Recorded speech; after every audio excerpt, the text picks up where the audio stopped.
If you were walking beside the river at dusk, and you saw tiny paper lanterns floating downstream, each one glowing softly against the dark water, would you wonder who set them off on their journey?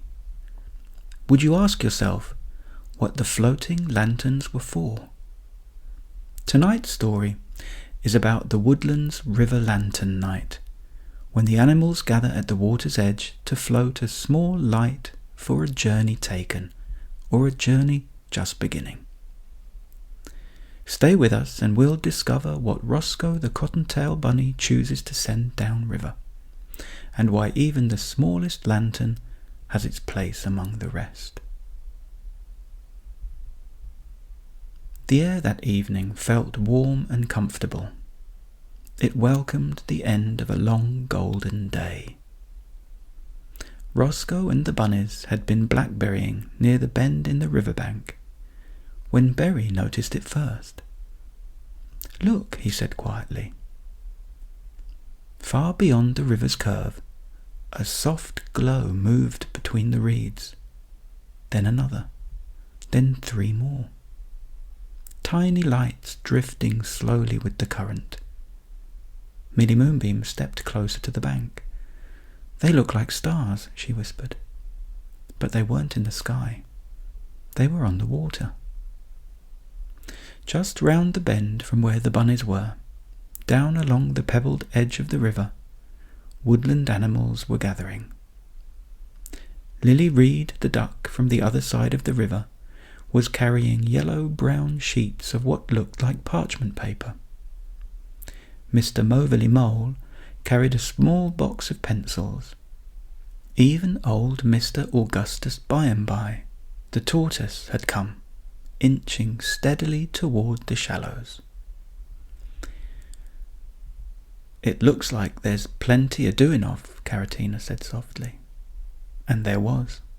But no one hurried, no one flustered or blustered. There was only a quiet sort of purpose. Roscoe approached Marlowe Badger, who was smoothing out a square of pale parchment on a flat stone. "Good evening," Roscoe said. "Ah," Marlowe replied, smiling. "You've come just in time." "For what?" Berry asked. Marlowe Badger lifted the parchment gently. It was thin but strong, folded into a simple lantern shape, with small cut-out circles along the sides. "It's River Lantern Night." Nearby, Mr. Moverly Mole slid a tiny tea light into the base of his paper lantern. Old Fenwick Heron tied a narrow strip of ribbon to his so he could lower it carefully into the stream. Millie Moonbeam lowered her voice. "What is it for?" Fenwick Heron answered without turning. "Once a year, when summer begins to soften, we float a lantern. Not to say goodbye, not because something is wrong." He looked back at them. "But to mark a journey." Berry frowned slightly. "We haven't gone anywhere." Marlowe Badger chuckled, folding the parchment corners of his own lantern neatly. "Journeys aren't always measured in miles." Roscoe watched as Lily Reed carefully drew a tiny feather on one side of her lantern. She nodded approvingly. "What do you draw on them?" Caratina asked. "Whatever feels right," said Mr. Moverly Mole. "Something you've done, something you've learned, or something you're ready to try." The sky had begun to deepen now, amber giving way to violet. The first candle was lit, then another. The paper lanterns glowed softly, their thin walls turning warm gold from within. They were simple things: folded parchment paper, a small candle, a steady hand. Roscoe felt something gently stirring inside him. Marlowe Badger offered them a square of cream-coloured parchment paper. "It doesn't need to be complicated," he said gently. Roscoe smoothed it flat against a stone. The paper was just ever so slightly rough under his paw. Berry leaned close. What counts as a journey? Roscoe thought about the harvest supper, when they'd almost stayed home. He thought about helping Clover Thimblepip down by the old bridge. He thought about Mabel Seedling, walking meadow to meadow with her envelopes full of seeds. They hadn't travelled far, but they weren't quite the same as they had been before. Roscoe didn't want to write something grand, so he simply drew a thin little shoot sprouting 2 small leaves, and beside it 4 tiny paw prints. Nothing more. Millie Moonbeam smiled when she saw it. That's perfect, she said.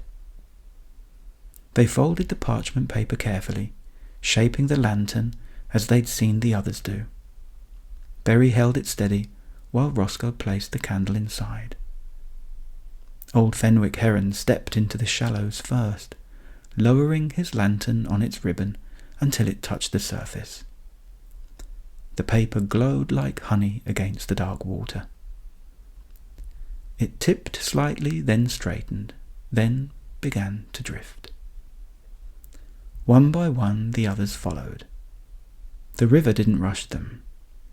It carried each lantern gently, weaving them between reeds and over smooth stones. Roscoe looked on enchanted. "Ready?" he asked. They stepped into the cool edge of the stream together, smooth pebbles underfoot. The water lapped around their ankles. The paper felt impossibly light.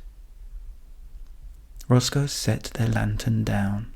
For a moment it bobbed on a rippling wave, and Berry steadied it with a careful paw. Then the current caught it. Their small lantern joined the others. Not brighter, not larger, simply one more glow among many. They stood watching until the lights grew smaller and smaller, until they looked like a drifting string of stars along the bend. "Where do they go?" Caratina asked quietly. "Downstream," said Marlow Badger. "And after that?" He smiled. "Wherever the river carries them." The sky was fully dark now. Fireflies blinked and winked their own lights on and off near the grasses.